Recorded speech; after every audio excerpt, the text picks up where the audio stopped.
Premier Open Quads, the Queen Mother Challenge Cup. Moss and Norske from Norway are on the left of your screen, and the Spanish team are on the right. Attention. Go. It's an international race, Norway v Spain, in this round of the Queen Mother Challenge Cup. Huge welcome to our Norwegian and Spanish viewers. I know you're going to be cheering, and we have international experience across these crews, and they have gone out with intent. Yeah, that looks like a super fast start from the Spanish quad there. They went really on the kind of go there. That was amazing. So they steered a little bit away from the island, but they are just straightening themselves up, and it is a racy start from the crew, Team España. Alex Pujila, Jordi Sensales, Gonzalo Ferrara, Rodrigo Romero.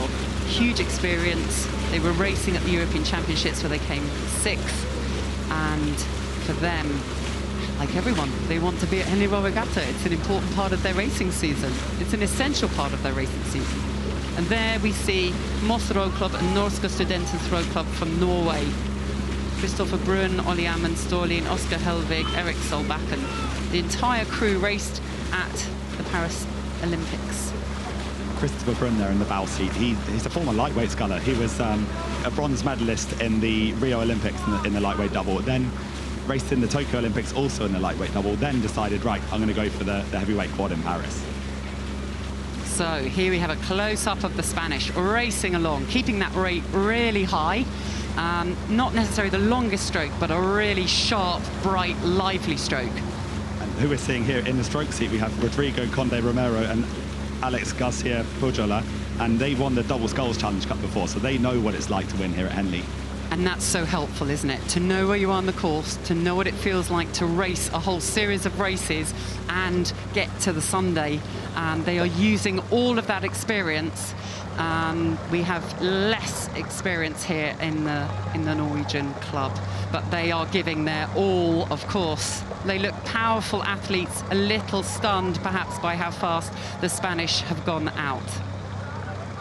But we still do have pedigree in this Moss and Norske Studenter club. Like Oscar Helvig, Erik Solbakken, and Christopher Brun, they have all raced in the Olympic Games in the quad. They are, really serious contenders here. That's the level of racing, isn't it? But it's all different from six-lane racing when you're in a two-horse race, isn't it? It's, there's no repechage here. It's a knockout tournament, and therefore you have to get the psychology right to deliver your best from the start of the race. And it's difficult now, isn't it, when you're behind to change things. Look at that Spanish crew. They are really lively. They do not want to give an inch, do they? They want to escape, build up the distance as the Norwegian crew come racing past, chasing the best they can. There's the Spanish. What are they doing well? What does that feel like as a sculler? What sort of rhythm would there be in that boat? Well, what it looks like they're sitting up quite tall at the catch. They're really doing quite a leg-driven stroke, very dominated by how they push the legs. I quite like how they are sitting quite upright, because it never feels like, it should never feel like there's any heavy part of the stroke there. They're like kind of picking up the boat at its very fastest level still and just keeping it there. It's a punchy rhythm, isn't it? It's very quick on, and quick on with the power, punching them down, really pushing away that Norwegian crew, who've got a slightly longer, slightly lower rate. Quite contrasting rhythms, isn't it, across them? Let's have a look at the Norwegians. Tell me about the sculling style that's going on there. So they're definitely rowing a little bit longer, but what you're also seeing is just slightly earlier break of the arms. And, for some rowers, that might work really well. For me, it never did. But I've raced against some of these guys, and I tell you what, they often had a very good sprint finish. I didn't want to be anywhere near them coming up to the end of the race. Yeah, and we're going to be tested at every part now of the race course to see what the Norwegians can do to get back on terms, to see if they can perhaps use their additional length. There was a bit of a look behind there from the three-man, from Oscar Helvig, thinking, what exactly is the scale of the challenge here?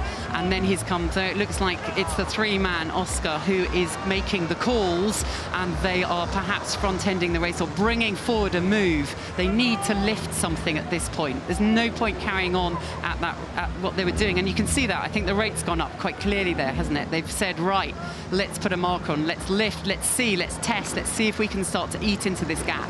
Well, that's it. There's no point crossing the finish line and thinking, oh, I could have done one stroke harder. You've got to do it right now. The way I sometimes describe it, you know, you can only do this race once. It's not like when you're playing on your PlayStation and you can unplug it, plug it back in and have another go. You just have to do it perfectly.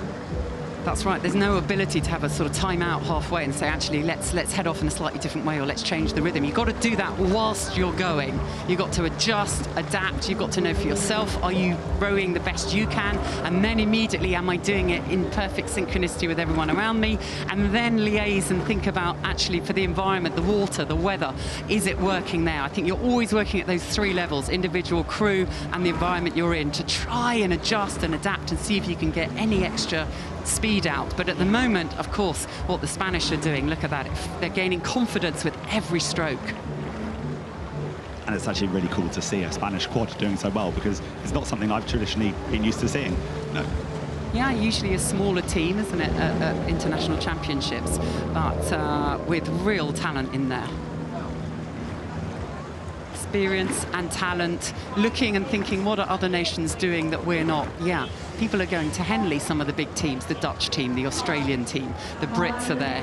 They do well at the Olympics. Let's, you know, we need to do that as well. We need to test ourselves at Henley Royal Regatta. We need to add greater levels of skill and watermanship. We need more experience, and that's what they are getting as they approach the enclosures, quarterfinals of this round of the Queen Mother Challenge Cup, where the Spanish team have a commanding lead over a powerful Norwegian team who are trying to get back on terms, but at the moment the Spanish look ruthless.